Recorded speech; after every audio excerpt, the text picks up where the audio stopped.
Hey everybody, welcome back to the garage. We have done some work on the Jeep. This time it's not mechanical. That's almost done. We got a good daily driver now.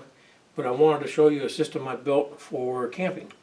Part of the reason I bought the Jeep, of course, was to have an additional vehicle that had a platform and four-wheel drive. And also, I wanted to be able to take this trip that I'm planning for early this year and camp out of the Jeep. As some of you may recall, I had a 24-foot camper trailer with a with the Chevrolet Duramax diesel. There's a lot of money tied up in a trailer I use 2 or 3 times a year. So that's been sold, but I still have the dream of traveling, not in an airplane. I want to stay on the ground. So I came up with this system. So I thought I'd show you around. Now, it's not fancy because I built it out of scraps I had around the house.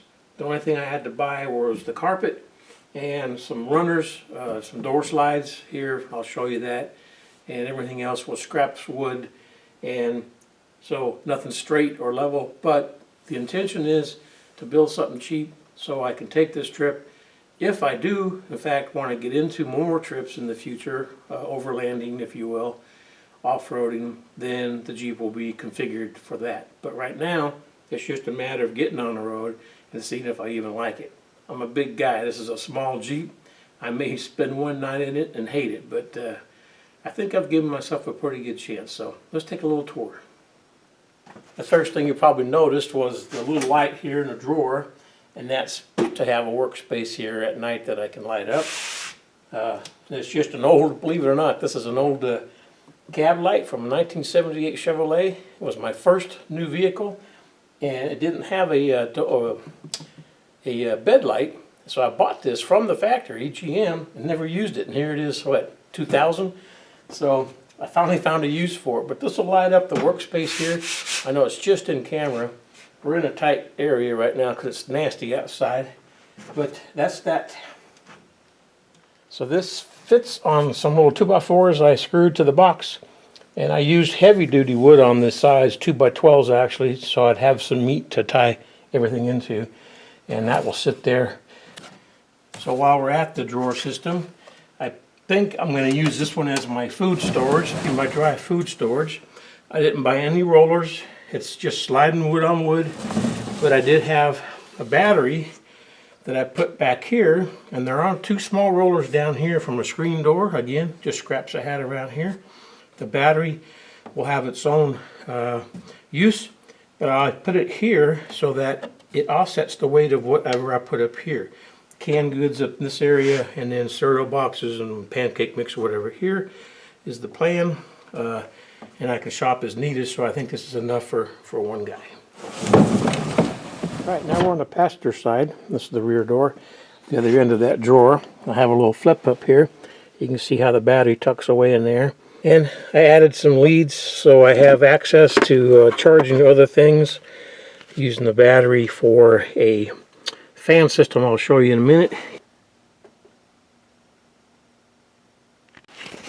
That platform is open for this all-in-one Harbor Freight tool I purchased some years ago, well actually a year ago. So it's got a battery charger, work lights, a little onboard air compressor, and a small inverter so I can run my computer or charge phones and that kind of thing.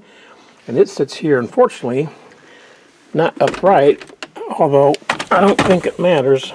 I believe it's probably a sealed battery, so I'm not too worried about it. But it'll sit right there.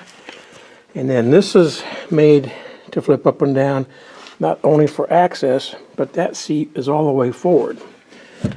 So with this down and some boxes I'll show you up there, the seat has to stay forward. However, if I do have a passenger, I can move the boxes, put this up, and the seat will come back in this room.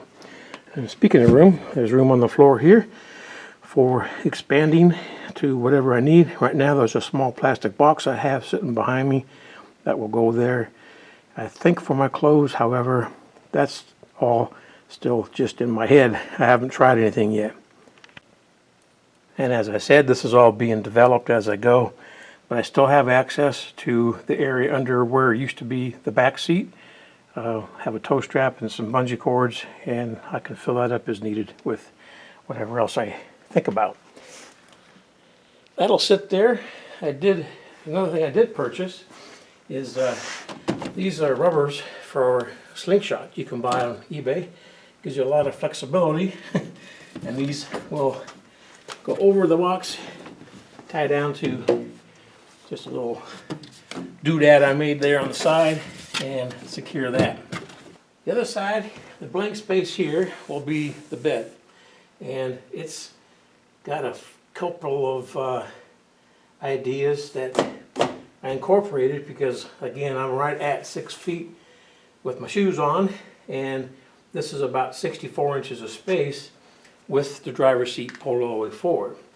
But I'm not very flexible in my old days, so I'll show you what I did to make access and exit easier. It won't be out this way, I'll give you that.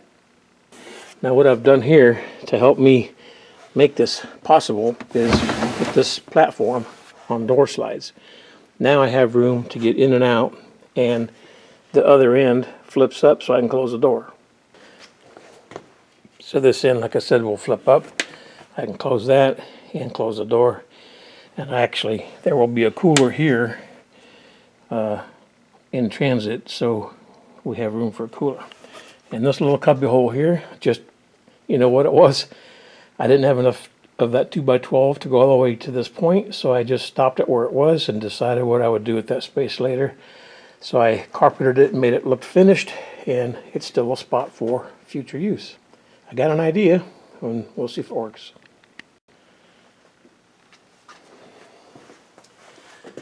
Here's the bed with the mattress on it. Now these are called Cot Mattresses. You can find these again on Amazon or eBay. This was a little expensive, but I wanted this one because it does fold up, and it was longer than I needed, so I had to cut the cushion off, but that's okay. It tucks in there nicely, and it gives me a nice crease where this flips up, so the mattress will flip with it. So that's been taken care of in that regard. So when it's time to put everything away, I can fold this up.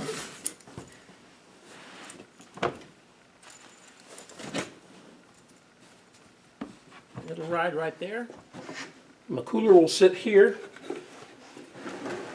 That folds up, cooler stays in place, and again I can close the rear hatch. So far so good. The only problem is I got to make sure this does not drain into my bed.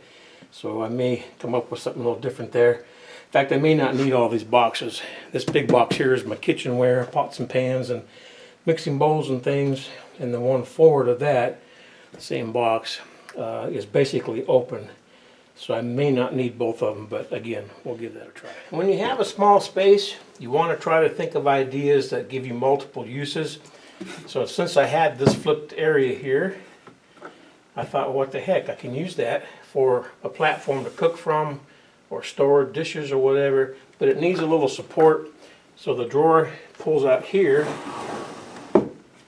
for that support. Now I got a nice strong platform, put anything there I need to work on, along with that table I showed you earlier on that side, and I'll show you this drawer next. And again, I'm a big man, so I went with this platform down low, so I had room to sit up in bed, change clothes and that kind of thing.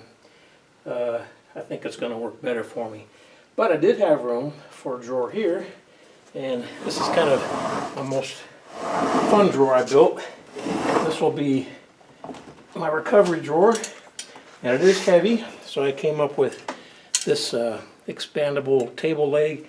I didn't want to take up space in the drawer, so it just stores separate, and I can use it to support the man.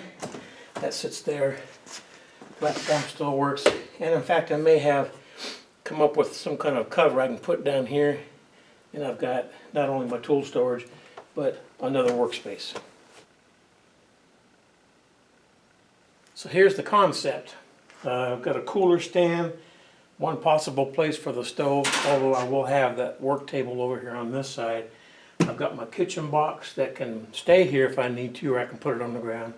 But I have one more space I took advantage of for expanding the kitchen. And this Jeep doesn't have a headliner in it, and I thought about putting a new one in it, but again, thought differently.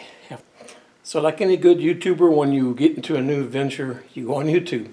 I found some really good channels out there. There's some really high-end channels with $100,000 rigs, all the latest equipment and gadgets, and good for them. I'm glad they can afford that and enjoy their time.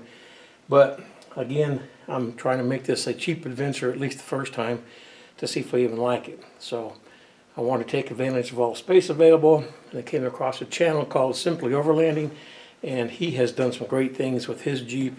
He lived out of it for 7 months, 30,000 mile trip, and I thought what better guy to learn from. So his Jeep doesn't have a headliner, as does mine. Does not have one.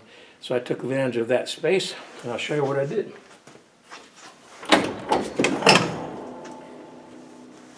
That's the rest of my kitchen. I'll bring you in closer. So the idea was to have an area that was accessible from the back of the Jeep while I'm cooking. We have the stove. Work table will sit here, so the stove can be moved to there if I need to. The kitchen box, and then my utensils. One thing I hate going down the road is rattles. So yeah, I spent a little money on this. Again, available eBay. I'll put a link below. But this secures all the utensils I think I'll need, with a little room to expand here. I think I'll put a long reach lighter in here to light the stove, for example. Got everything I need there. And yeah, kind of lit up, cheap LED light. I took advantage of the wiring for the original dome light that sits back here. So that was pretty easy. So what these hinges are called coffee table hinges, and I just used them so I can drop this down. The hardest part was coming up with a way to mount them without drilling into the roof of your Jeep, but I was able to take advantage of being right on the edge there and using the side support so it doesn't affect your top of the Jeep. I used some scrap metal, came up with the idea of folding this over, and the rest of that contraption takes advantage of the existing mount for the dome light. I didn't have to drill any new holes, and there is just a threaded bolt on the back side of that handle and a spring, so you get a little bit of a tension. So I can get this. It's a little hard to get you in here, but this just comes back and slides back and forth. Spring tension. So when that's pulled out, I can get past this lip, and then when I push this up, it'll secure across here and hold it up. And this is that latch in the stowed position. See if that makes sense to you. Appreciate all the support. Appreciate all the views in the past videos. I appreciate that you've come along on this one. It's getting a little long, so I'll close it here. One thing I have noticed in watching the Overland series, people off-roading, Jeep people in general, is they all tend to have a name for their vehicle. I've never done that in the past, but I guess I'll fit in with the crowd and come up with a name. So what I've come up with is options. In fact, my tagline, I used to use it more, as with options you always have tomorrow. So I think it's a good name. I'm going to go with it. I don't know that I'll be putting it on the Jeep or not, but there it is. So anyway, that's what's keeping me busy lately. We'll see you on the next video. Stick around if you want to see a little bonus. Watch a fat guy try to get in this thing. That'll be up next. Otherwise, we'll see you on the next video. But, we'll show you that actually. I'll show you this bed action and show you how much room I have. So the idea is to get in the door here, and I've got room to sit, take off my shoes, and get ready for bed. The back hatch is closed. I can roll backwards here, bring my feet up, push against the hatch, and now I can extend my bed. So this is a little awkward, but I have my head at the door here, and my feet are, let's see if I can swing you around. my feet are extended with just a slight bend at the knee, and that's a good thing because I sleep on my sides anyway, so I've got enough room. And if I do want to stretch my legs, I can just go to that corner. And then with the Jeep all packed up, the bed slid aft, I just bring my seat back to the driver's position and I drive away. So I think it's going to work, boys and girls.